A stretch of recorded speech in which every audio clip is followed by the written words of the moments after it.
چاروں طرف مکانات ہیں، میری مائیں بہنیں سن رہی ہیں، جب تم کنگھی کرتی ہو، سر کے اندر کنگھی کرتی ہو، تیل لگا نہیں ہو کر کے بال برش میں اور کنگھی میں الجھ جاتے ہیں، جتنے بال تمہاری کنگھی کے دانتوں میں اور برش کے دانتوں کے اندر آئیں گے، اس کے لیے شریعت کیا کہتی ہے؟ علماء فرماتے ہیں خبردار ان بالوں کو، ان میرے عزیزو، ان بالوں کو ان دانتوں میں سے نکال کر، ان تاروں میں سے نکال کر جوڑا سا بنا کے گلی میں نہ پھینکنا، ڈسٹ بن میں نہ پھینکنا، کچرے کے ڈھیر پہ نہ پھینکنا۔ یا اللہ میں کیا کروں؟ نواب شاہ کے اندر تو مول لگا، پہلے میرے عزیزو اللہ اکبر مشینیں ٹھیک کرنے والے، کولر کی ربٹیں ٹھیک کرنے والے آتے تھے، اب تو میری بیٹیوں کی عزت سے کھلواڑ کرنے والے نظر آتے ہیں، دروازہ بجا بجا کے کہتے ہیں 15,000 روپے کلو بال بیچ دو، 15,000 روپے کلو بال بیچ دو۔ رب اکبر کی قسم ہے، جو حوا کی بیٹی اپنی عزت کا سودا کر کے جہیز بناوے گی، اس جہیز سے اس کے گھر میں سکون نہیں آئے گا، بلکہ اس جہیز سے خدا کی لعنت گھر کے اندر آئے گی۔ یہ تو اللہ نے اعضاء جسم کے حصے باڈی آف پارٹس بنائے، ان کا سودا کرنا حرام ہے، ان کے اندر تبدیلی کرنا حرام ہے۔ سن، بال میرے عزیزوں بیچنا تو دور کی بات ہے، یہ جو بھروٹے اپنی بھووں کو یوں آئیبرو جو بناتی ہو، خدا پاک کی قسم اس پر آسمان سے خدا کی لعنت برستی ہے۔ 3 حکم آئے ان بالوں کو جو کنگھی کے دانتوں کے اندر یوں الجھ الجھ کے اتر جاتے ہیں۔ فرمایا جس طرح یہ دیوار کے اندر سوراخ ہیں، ان بالوں کو اتنا باریک کر لے، ان دیواروں کے اندر سوراخوں میں سوڑ دے تاکہ کسی کی نظر نہ پڑے۔ اگر تیری دیوار پہ پلستر ہوا ہوا، سیمٹ ہوا ہوا، تو پھر ایسا کر تیرے گھر کے اندر کسی کونے کھانچے میں کچا فرش ہو، اپنی انگلیوں سے یوں کر کے فرش کھود کے وہ بالوں کو اس کے اندر دفنا دے۔ اگر فرش بھی کچا کوئی نہیں، دیوار میں سوراخ کوئی نہیں، تو چل باورچی خانے میں چلی جا، ماچس اٹھا، تیلی ماچس کی جلا اور ان بالوں کو جلا دے۔ خبردار کچرے کے ڈھیر پہ نہ پھینکیو، اس کی غیرت یہ گوارا نہیں کرتی کہ میری بندی کے بالوں پر بھی کسی غیر محرم کی نظر پڑ جائے۔ اب آپ حضرات فرماتے ہوں گے کیا کرے جی، مانتی کوئی نہیں، ہم تو سمجھا سمجھا کے تھک گئے۔ جتنا آپ کے اختیار میں آپ اتنا کیجئے، باقی اللہ کے سپرد کر دیجئے، ورنہ یہ ایک عورت قیامت کے دن 4 افراد کو جہنم میں لے کے جائے گی۔ حضور صلی اللہ تعالی علیہ وسلم مسجد نبوی سے تشریف لائے اور اپنے حجر مبارک کی طرف جانے لگے۔ آپ نے گلی کے اندر سیدہ عائشہ رضی اللہ تعالی عنہا کی قرآن پڑھتے ہوئے آواز سنی۔ کتنی بڑی گلی ہوگی اور کتنا دور گھر ہوگا، اللہ کے نبی صلی اللہ تعالی علیہ وسلم گھر نہیں گئے۔ سیدہ عائشہ رضی اللہ تعالی عنہ کو منع نہیں کیا، بلکہ اسی گلی کے اندر چکر لگاتے رہے اور مٹی کا ڈلا تلاش کرتے رہے۔ مٹی کا ڈلا مل گیا، آپ نے اپنے ہاتھوں سے اس کو توڑا، پھر میں آپ نے اس کو بریدہ سا ذرا بنایا، پھر اس میں پانی ڈال کے اسے گارا بنایا، پھر اپنے گھر کی چھوٹی سی دیوار پر یوں کر کے ہاتھ پھیرنا شروع کر دیا۔ جس سوراخ سے عائشہ رضی اللہ عنہ کی قرآن پاک کی تلاوت کی آواز آ رہی تھی، آپ نے اس سوراخ پر مٹی کا گارا یوں کر کے لیپنا شروع کر دیا۔ جب بالکل سوراخ بند ہو گیا، پھر آپ اندر تشریف لے گئے۔ فرمایا عائشہ میں بھی غیرت والا، میرا رب بھی غیرت والا، اور جس کو میرے بستر پر دلہن بنا کے بٹھایا، اللہ نے اس کو بھی غیرت کا تاج بنایا۔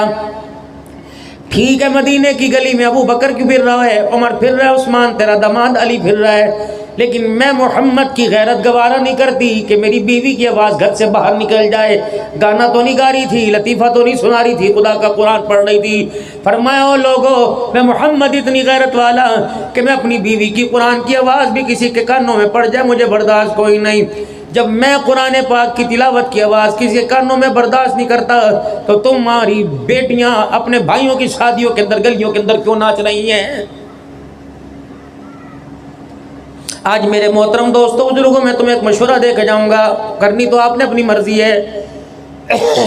ایمان کی سلامتی واسطے دعا کرتے ہو، رزق کے واسطے دعا کرتے ہو، بیماری سے صحت کے لیے دعا کرتے ہو، ایک دعا آج اپنی دعاؤں میں اور شامل کر لو۔ یا اللہ، جب میں نے آنکھ کھولی تھی ماں کے چہرے پہ نظر پڑی تھی، چادر کا سائز کچھ اور تھا، لباس کا کچھ اور تھا، تھوڑا سا بڑا ہوا میں نے بہن کو پٹتے ہوئے ماں سے دیکھا، تیرا دوپٹہ کہاں گیا؟ میں تھوڑا سا اور بڑا ہوا میں نے باپ کی گودی میں بیٹھا ہوا تھا، میرے باپ نے میری بہن اپنی بیٹی کا یوں کان پکڑ کے مروڑا، ننگے سر بازار کیوں گئی تھی؟ میں نے تو بچپن کے اندر وہ چنگم چکھی تھی جس چنگم کے اندر غیرت تھی، باپ کی آنکھ میں، ماں کی آنکھ میں۔